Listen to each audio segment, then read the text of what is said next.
And welcome to the Invention Licensing Show. I'm your host, David Fidua, and I'm here to help you license your product. Today, we're going to cover how to come up with your inventions.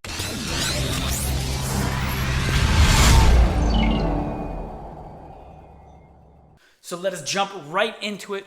So to come up with inventions, there's a couple different ways, and a lot of people that invent products, the way that they typically do it is more of the aha moment, where they're working on something and then think of an idea or a solution on how to fix it or how to simplify it, how to make it cheaper or easier, whatever it is.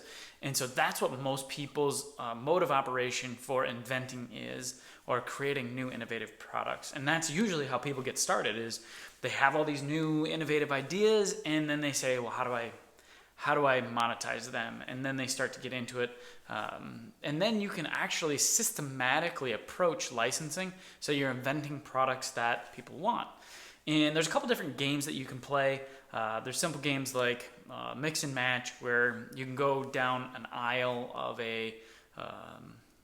like Walmart, Home Depot, wherever you're wanting to license innovation or license your products, and you can start to mix and match. It's the whole idea of like taking a toothbrush and a flosser and putting them together and seeing if that works as a new product.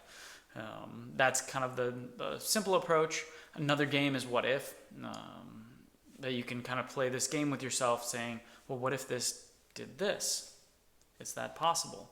And those are some simple games to get your brain kind of flowing. But the thing that I like to do is I like to actually invent in a box. And that's the way I've come up with a handful of my products that I've gotten licensed. And the way that you do that is, first I start out with thinking about process orientation.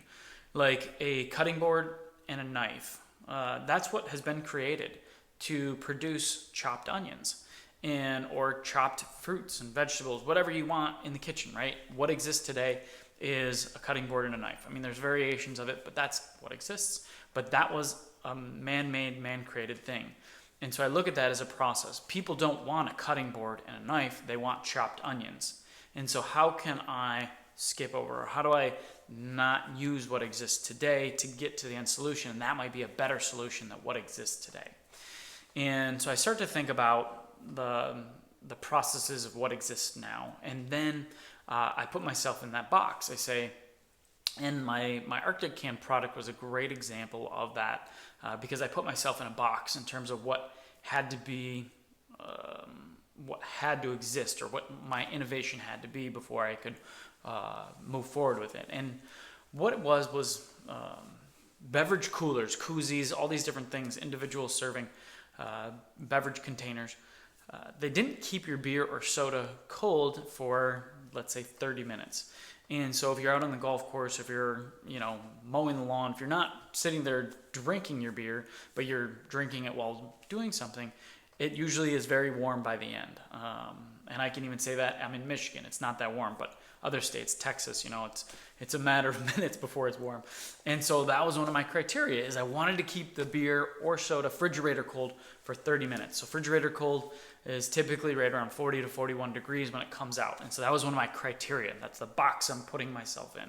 My next box, or next wall to the box that I put on myself, was I didn't want it to be too big to the point where it wouldn't fit in a cup holder.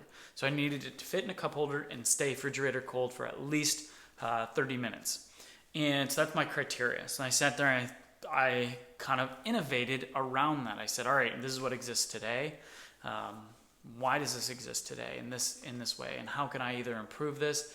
But really looking at it, it couldn't just be like a subtle improvement on what existed. It had to kind of change materials and change how it had to be, because you weren't going to get that kind of performance out of what existed. And so that's how the innovation came about. Was I put myself in that box and said it has to keep your beer refrigerator cold for 30 minutes. It has to fit in a cup holder. And boom, the aha moment came after putting myself in a box. And so that's one of the great ways that I really love to innovate. And also, I rely a lot on my subconscious mind, because I realize that your subconscious mind is very, very powerful. And so when you're sitting there working on a problem, you can kind of prime yourself, or prime your mind to say, all right, these are the problems, these are our parameters. and then you go about living your everyday life.